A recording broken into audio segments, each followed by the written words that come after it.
Greetings, people of Earth. Welcome back. My name is Jax, and today we are talking about not being so obvious. So there's this running joke on the internet about never let them know your next move. Be spontaneous, be random, be crazy. But I think there's actually some good wisdom in this idea of not being too obvious, not giving the game away, keeping quiet when you're supposed to keep quiet. You never regret the things you don't say, but you always regret the things you do say, things like that.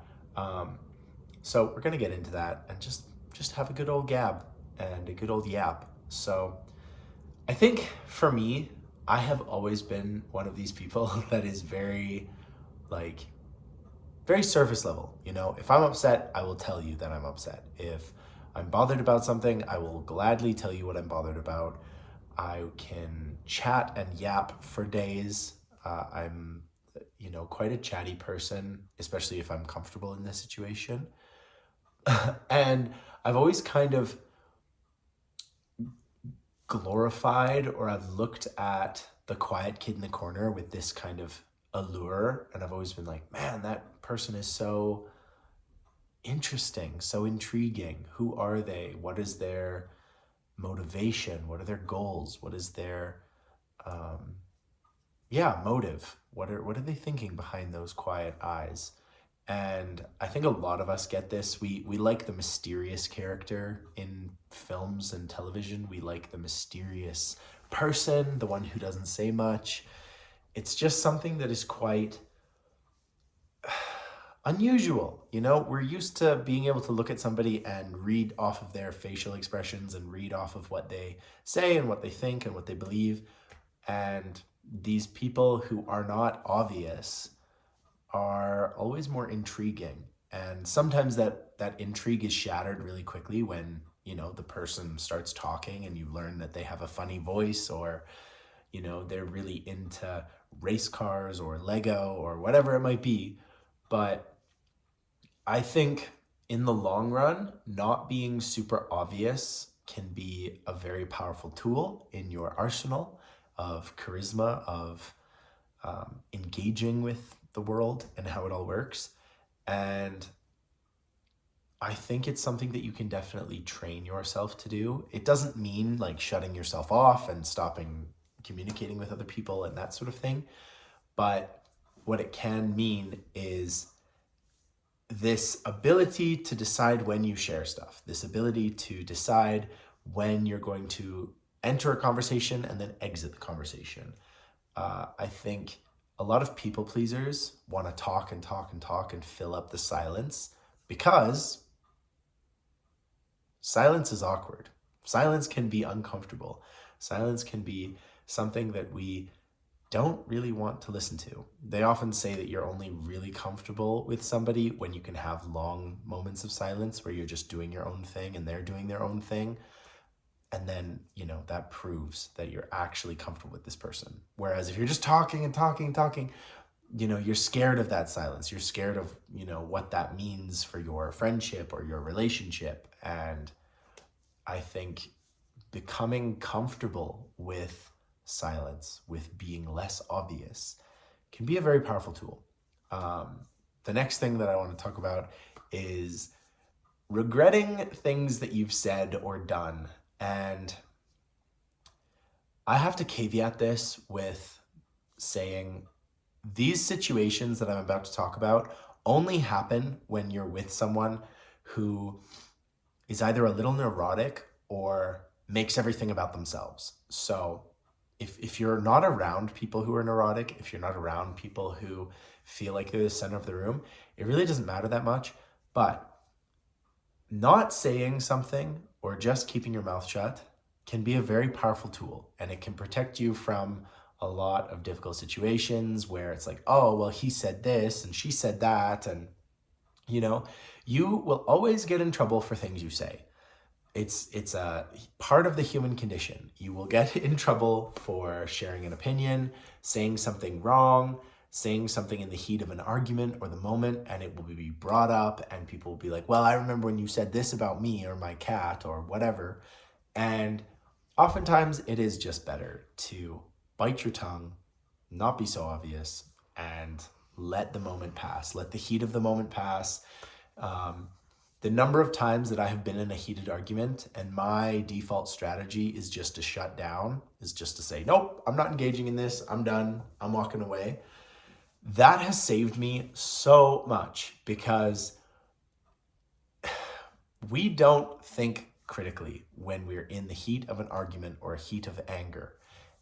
And the number of times that I have engaged with somebody who has said something absolutely appalling to me just because we were in the heat of the moment, they didn't actually mean it. Maybe they did mean it. I don't know. But my strategy of just shutting down and just saying, okay, we're not going to talk about this now. I'm going to go over here and not be involved in this situation. That has been so beneficial because most of my relationships involve very constructive, growing individuals who want to better themselves.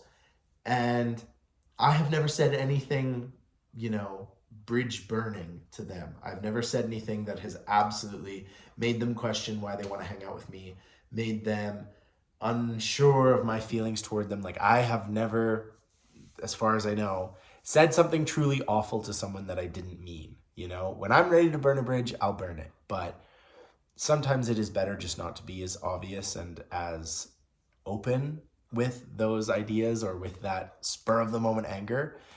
And so keeping your mouth shut and refusing to say what maybe you really, really, really want to say, generally, probably better. It works out for you better in arguments. It prevents future arguments. It prevents future holes on the bridge of your relationship. If you want to keep a relationship strong, you need to maintain it and you need to do things that don't put it at risk of collapsing with both of you on it. And I think you can do that by being a little less obvious, being a little less bothered about those things. This can also involve not bringing your problems home with you to a relationship. And when I say relationship, I mean your family, your friends, your partners, whatever it might be.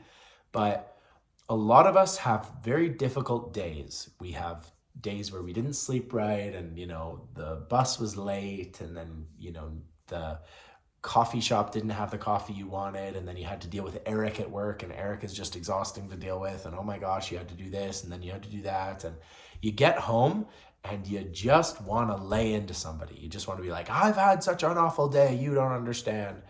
But being thoughtful and I guess less obvious about those kinds of things and just realizing that your friends and your family and your partners have nothing to do with your bad day. Hopefully they had nothing bad to do with your day, but you don't want to take it out on them. Even if they were the source of a bit of a struggle or strife in your day or your week, it's not really fair to bring that back to someone and confront them with it in anger and rage.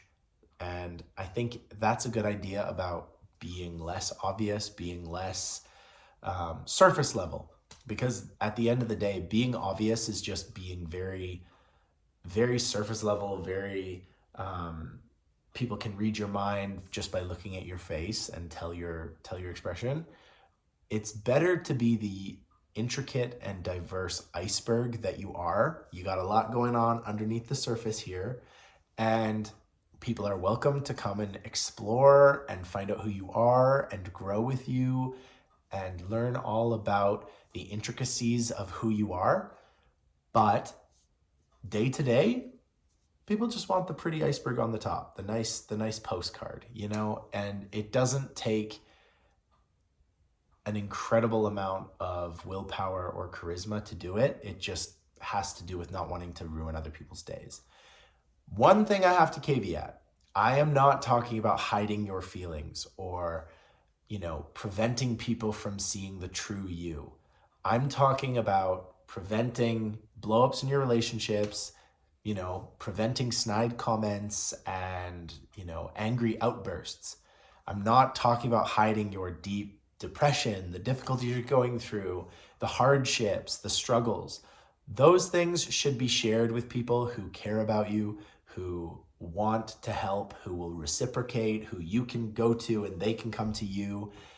Those things are far more important and a lot more nuanced than the sort of obscurity that I'm talking about, I'm essentially talking about just not bringing the problems that don't really matter up to people because they don't really matter. When you have a real issue with someone, when you have a real issue with yourself, it is imperative to bring that to people that you trust, to bring that to people whose fault it might be, whose resolution might help. It is a personal responsibility for us as social animals to talk and share our feelings and our thoughts with one another. What's not okay is to be petulant or petty or pedantic about things that really don't matter, that really don't have any kind of structure to them, you know? But when there is a structure, when there is an underlying issue, you absolutely need to bring that to the appropriate authority or the appropriate person in the situation. So that's my little caveat to this idea of being this aloof, mysterious, obscure person. Who is he? Who is she? How do they operate? It's never a bad thing to make sure they don't know your next move. It's important to share when there's a problem, but being a little more mysterious, saying less in those heated situations, it could really benefit you. So there you go. Be obscure. Never let them know your next move unless your next move is to therapy or something, in which case maybe let some people know. And as always, guys, thank you so much for listening. Let me know your thoughts on this whole idea of obscurity or not letting people know your next move, being mysterious in some way or another. And as always, I hope you're having a beautiful day, month, year, week, millennium, century, whatever you're having. I hope it's amazing. And as always, I will talk to you guys tomorrow.